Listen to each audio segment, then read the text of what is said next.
Le diabète type 1 est la maladie chronique chez l'enfant la plus fréquente après l'asthme. Vous savez que le traitement par insuline représente une tâche lourde pour les enfants et leurs parents, avec des décisions et ajustements à prendre quasi 24 heures sur 24. La glycémie, elle est influencée par beaucoup de facteurs, comme la prise de repas, on l'a entendu, l'activité physique, le stress, les émotions. Donc, un traitement doit vraiment être individualisé à chaque enfant, chaque famille. On essaye vraiment de faire au mieux. Mais un surdosage ou sous-dosage d'insuline peut arriver et peut avoir vraiment des conséquences graves comme des hypo- ou hyperglycémies sévères. Il y a eu des progrès techniques, on l'a vu ce matin, comme la mesure du glucose en continu, donc CGMS. Et ce CGMS permet quand même un suivi et des traitements intensifiés. Le téléchargement et stockage de données maintenant sont possibles.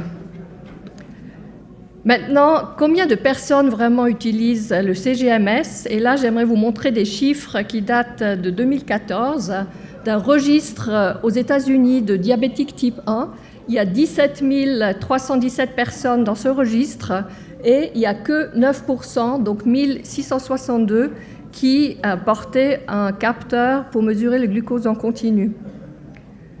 Parmi ces 9%, il y avait 6% d'enfants en dessous de 13 ans, 4% d'adolescents entre 13 et 18 ans, 6% de jeunes adultes entre 18 et 26 ans et 21% d'adultes plus que 26 ans.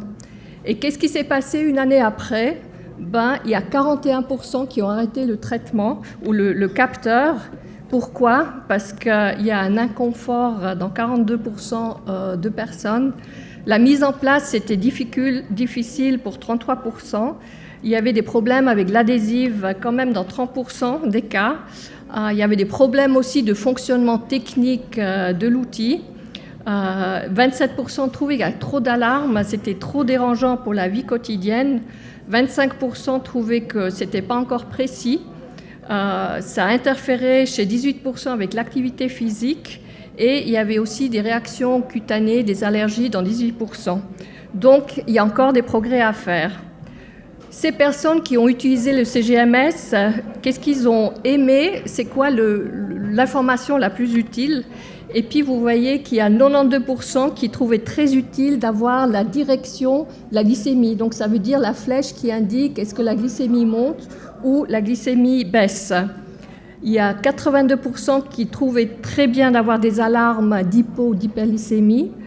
74% qui appréciaient beaucoup l'alarme quand la glycémie baissait. Donc ça veut dire avant l'arrivée de l'hypo pour prévenir l'hypo ou alarme augmentation pour prévenir donc l'hyperglycémie.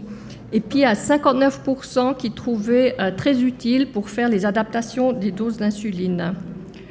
Maintenant, si on regarde combien de personnes ont vraiment analysé les données, on est assez étonné à voir que 53% de ces 9% qui utilisaient le CGMS regardaient plusieurs fois par année. Il n'y a que 27% qui regardaient chaque mois et dans tous les groupes, il y avait moins que 15% qui regardaient chaque semaine et 38% des personnes ne regardaient jamais les données. Donc, ce n'est pas très bénéfique parce que du coup, l'adaptation de l'insuline se faisait que rarement. Donc, ceux qui l'ont téléchargé, regardé, c'était dans 62% des cas. L'adaptation de l'insuline à l'exercice était utile, jugée par 63%, et l'adaptation de l'insuline au repas, que 46%. Donc, en résumé, malgré ces progrès techniques, seulement un tout petit pourcentage de personnes diabétiques utilisent les données historiques pour faire des ajustements des doses d'insuline. Les causes sont multiples, entre autres, il y a une surcharge de données, du coup on ne sait plus quoi faire, comment faire, etc. Il y a pas mal de difficultés pour le téléchargement avec les différents logiciels, ça change, il y a différents câbles, etc. Donc pour beaucoup de personnes, ce n'est pas évident de faire cette analyse. Donc un problème supplémentaire, c'est que les patients utilisent différents dispositifs. Donc peut-être on veut travailler avec un glucomètre d'une autre firme, une pompe d'une autre firme, etc. Et tous ces dispositifs et ces logiciels ne communiquent pas entre eux. Donc on ne peut pas vraiment les mettre ensemble et avoir une bonne vue de ce qui se passe dans la vie de tous les jours. Donc ça, c'est la situation aujourd'hui. Donc il y a une application pour un CGM et une pompe, une autre application pour une autre pompe, une troisième pour glucomètre, une quatrième pour un autre CGM, et puis aussi des applications pour les bracelets de fitness.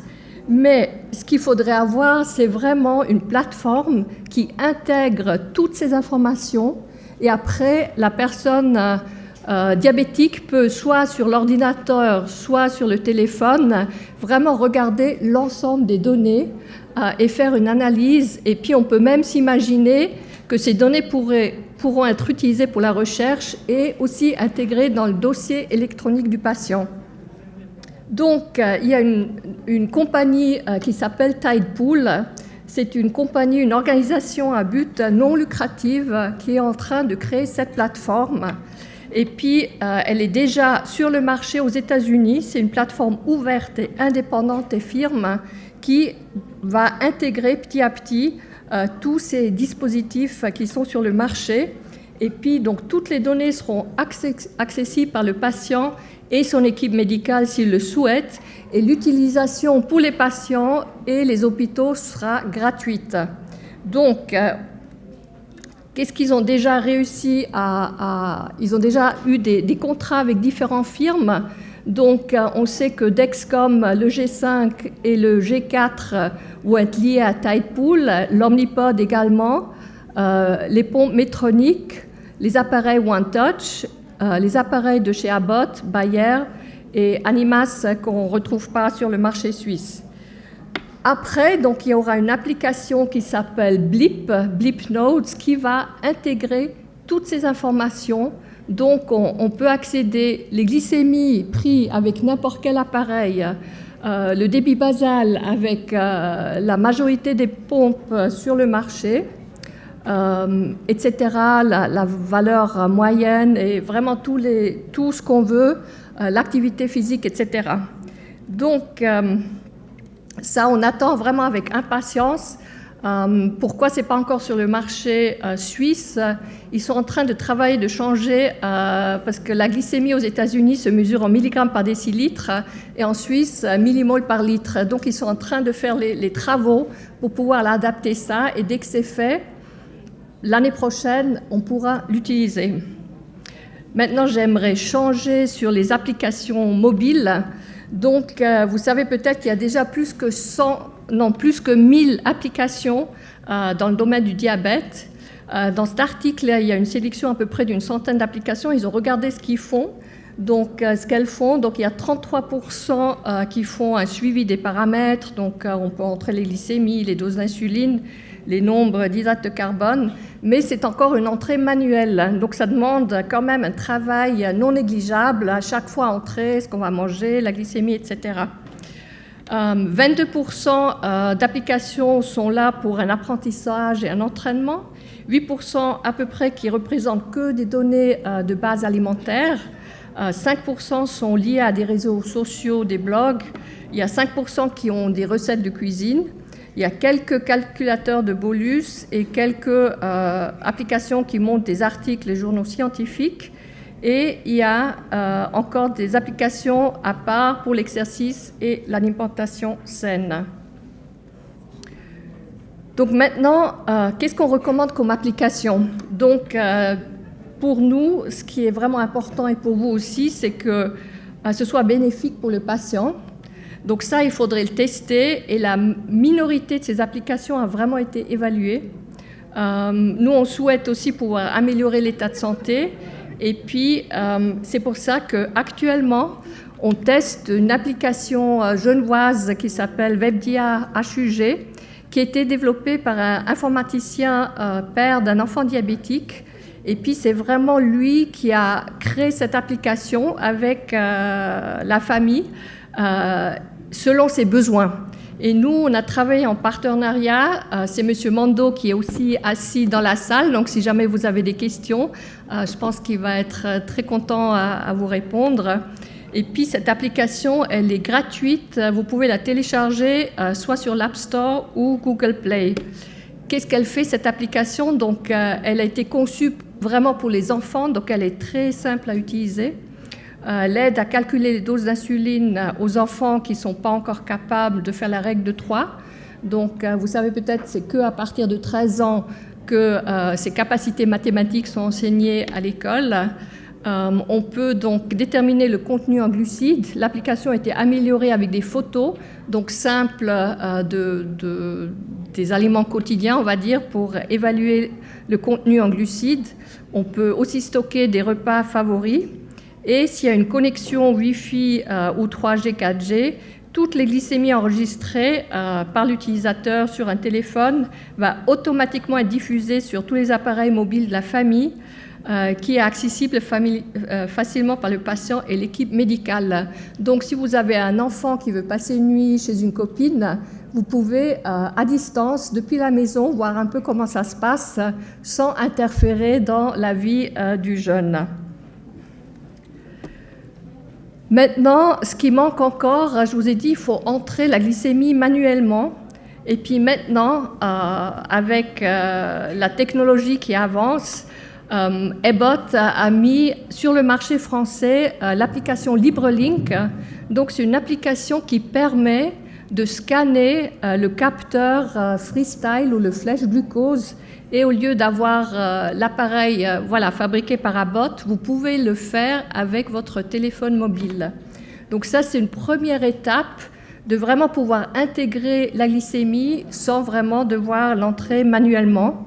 Et puis après, il y a jusqu'à 20 personnes qui peuvent accéder aux résultats, donc les parents, les oncles, les amis, etc., pour suivre les glycémies soit d'un jeune ou aussi au niveau un adulte. Une autre application qui manque encore, c'est vraiment l'appréciation des hydrates de carbone, parce que ça, c'est encore un comptage que vous devez faire. Il y a des images, on peut faire approximativement, mais cette application qui s'appelle GoCarb est en train d'être évaluée. Et puis, ce qui est assez intéressant, c'est qu'avec votre smartphone, vous pouvez faire une photo de votre plat. Ensuite, vous l'envoyez sur un serveur et puis le serveur va segmenter le repas. Donc, il va détecter les féculents, viande ou poisson, les légumes ou la salade. Il va estimer un volume et il va vous envoyer le contenu. Donc, en hydrate de carbone, là, on voit les pâtes. 180 ml représentent 30,5 grammes d'hydrate de carbone. Donc, on peut s'imaginer, si on intègre tout ça dans une seule application, ça devient une aide, à mon avis, quand même importante dans le quotidien.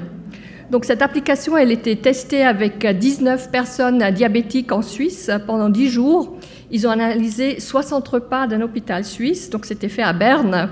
Et puis, ils ont fait une estimation par les personnes diabétiques. Et en même temps, après, ils ont fait l'estimation avec GoCarb et puis ils ont comparé les résultats. Et puis, ils voulaient voir qui arrive à mieux estimer, est-ce que c'est le patient ou finalement l'application. Et puis, les résultats sont intéressants. Donc, le patient seul, il y avait une erreur en grammes de 27,89 en moyenne, avec une déviation standard de 38 grammes, ce qui correspond quand même à 54% d'erreur. Donc, il y a quand même pas mal même des personnes entraînées qui n'arrivent pas tout à fait à estimer le contenu en hydrate de carbone. Et puis, cette application GoCarb, il y avait une erreur moyenne de 12,2 grammes, donc nettement inférieure, avec une déviation de 9 grammes, donc que, entre guillemets, 26% d'écart. Donc, c'est une application assez intéressante. Vous voyez juste une autre représentation, donc avec le logiciel, les erreurs d'appréciation. Et ça, les personnes diabétiques, il y avait une personne qui estimait pas vraiment bien, mais même si on exclut cette personne, les résultats restent significatifs. Donc, en résumé, il y a eu beaucoup de progrès au niveau informatique, mais il y a encore des améliorations qui sont vraiment nécessaires pour les utilisateurs. Une harmonisation des dispositifs est, à mon avis, vraiment essentielle, avec une intégration de toutes les données pour faciliter l'analyse à tout le monde. Comme ça, les grands et les petits pourront en profiter. Merci beaucoup.